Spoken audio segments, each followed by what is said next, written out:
Okay, so we are just coming out of the Chapter 25 quiz, and today we're going to enter into Chapter 26, Section 1. Chapter 26 is called Democratic Reform and Activism today. So there's a lot of democratic changes that were going on during this time period, and we're going to take a look at some of those changes that took place here in this lesson. Roman numeral 1 starts right back in Great Britain, where we began the Industrial Revolution, and it's going to talk about the fact that the urbanization and industrialization periods brought a great deal of change to the people of Western Europe and also to the United States. People now wanted to extend those workers' reforms, those better working conditions, by creating political reforms. If you recall, a few chapters back, we learned that Great Britain had become a constitutional monarchy. And I wanted to remind you what that really was. This is where there is a monarch, a king or queen, that serves as the head of state, but the true power holder in this type of situation is Parliament. Now, in Great Britain, Parliament was divided into two separate houses. There was a separation of powers, like, Baron de Montesquieu used to argue, and sort of similar to what the United States has in the modern world today. First of all, the one group was the House of Lords. These were individuals that were appointed to their positions in Parliament. And you also had the House of Commons. These were people who were actually elected by the general population. The thing about that was there was voting, but it was extremely limited. In the 1800s, only about 5% of the overall population in Britain actually had the right to vote. Really, the only people who could vote were men who owned a large amount of land. These were the voters at this time. They were really the only ones that you could consider true citizens. What's the result of this type of government? Well, it means that your upper class has the real power and the sway. So you're in a government situation where the wealthy are controlling the vast majority of the decisions. In capital letter C, we're going to talk about the Reform Bill of 1832, which started to change that in England. The wealthy middle class began to seek the right to vote around 1830, and the right to vote is called suffrage. Now, if you look at the word suffrage, it doesn't really sound like what it actually is, but suffrage is the right to vote. Now, one of the things that I would say you really want to make sure that you have an understanding of, sorry, one second there. Yeah, so suffrage. There used to be a show that was a late night show. I used to watch it when I was about your age, right after finishing my homework every night. It was the Jay Leno show, the Tonight Show, and he used to do this segment called Jaywalking, where he would go out, on the streets of Hollywood and L.A. and he would ask people these random questions. And I just so remember this one. He would said, hey, what do you think about women's suffrage? And people were like, oh yeah, that's terrible. Oh, that it's 1998. That shouldn't be happening. Or it's the year 2000. We shouldn't have women suffering.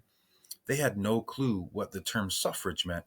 So I don't want you guys to make that same mistake. Suffrage is simply the right to vote.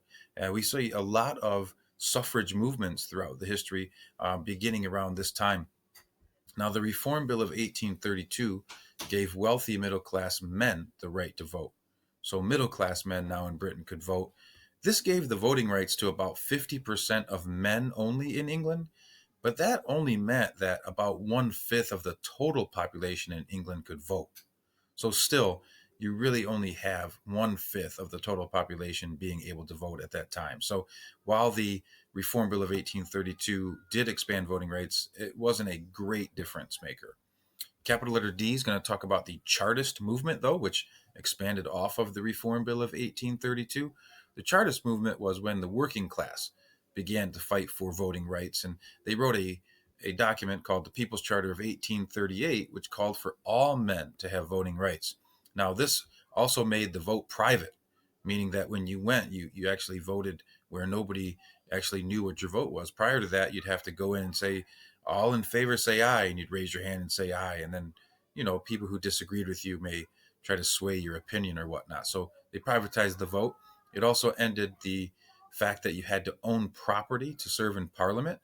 And it began to enact payments for Parliament members. So no longer did you have to be wealthy to serve in Parliament. You could be a middle class worker who was now going to get paid to do your job in Parliament. However, these demands mentioned in this People's Charter of 1838 didn't pass into law actually until the early 1900s. Also, we had a time period in Britain called the Victorian Age. which was 1837 to 1901. This is basically the time span of Queen Victoria. Took the throne at age 18 and was queen for nearly 64 years. During her reign, though, what was important to remember here is that the government was completely controlled by the prime minister and the cabinet. So it's during the time of Queen Victoria that the monarchs, the royals in England, really didn't have any say in anything. They were just kind of figureheads from this point on. The British Empire reached its height of power, though, and wealth during her reign. So late 1800s is when we could say that the British had a great hold of industrialization power, and then also the many colonies that they had expanded through imperialism. Now, this is very important. This is just coming out of March, your Women's History Month. Women get the vote. We're going to talk about how that begins here in capital letter A. Even by the year 1890, there was not a country in the world that allowed women to vote. As more men gained voting rights, though, women became very motivated to get those voting rights as well. Now, there's a couple ways that they went about doing this. Capital letter B talks about organization and resistance. Women throughout many countries in the world, especially Great Britain, began to protest unfair laws and organize public displays to get attention of their wants and reforms. Now, the big question that I always have, and nobody can really answer it, is, hey, why was it so difficult for women to earn voting rights? Well, for the traditional roles, this was a very big break, and a lot of men who were in power were not really willing to relinquish their powerful roles. Some claim that women did not have the educational opportunities or the ability to take part in politics. We know that today to be untrue. And one of the big reasons that women could not be educated is because men did not allow them to. That we've learned about that over the course of many chapters throughout the year. Now, that peaceful organization and resistance didn't get them very far, and then they turned to militant protests. One of the most well-renowned women for doing this, her name was Emmy Lynn Pankhurst. She was a British woman. She formed what's called the Women's Social and Political Union in 1903. This group took violent measures to get their point across to men after a civil approach had failed. For example, some women in these groups would blow up railroad stations. They would destroy works of art.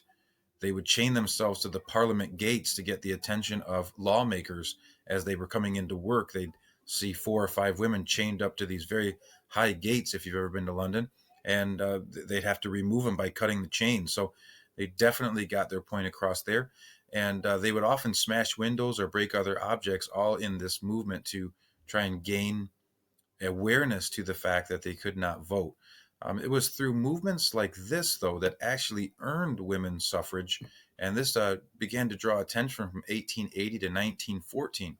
However, it wasn't until after World War I that women were actually granted the right to vote in Great Britain and in the United States. Roman numeral number 3, we're going to switch our focus to France and democracy there. It was titled the Third Republic. After political turmoil for roughly 50 years, the National Assembly in France set up a Republican form of government, or a republic. This was called the Third Republic, and it lasted for over 60 years in France. The reason it's called the Third Republic is because it was simply their third major attempt to create a republic form of government in France. During this time, there was a famous scandal or affair that took place called the Dreyfus Affair. The Third Republic actually came under great scrutiny after 1880. People that wanted monarchy, wealthy aristocrats, clergy members, and army leaders, they wanted to return to monarchy or military rule as it had been in France for years. So France has been a roller coaster. You've got monarchy before the French Revolution. You've got constitutional monarchy. Then you've got Napoleon, some of Napoleon's family members, and now a republic. And then they're still not happy, wanting to go back to monarchy. Around the same time, though, in France, 1884, a Jewish military captain named Alfred Dreyfus was accused of selling military secrets to Germany. This became known as the Dreyfus Affair. This was the idea was that a court found Alfred Dreyfus guilty based on false evidence, and they sentenced him to life in prison.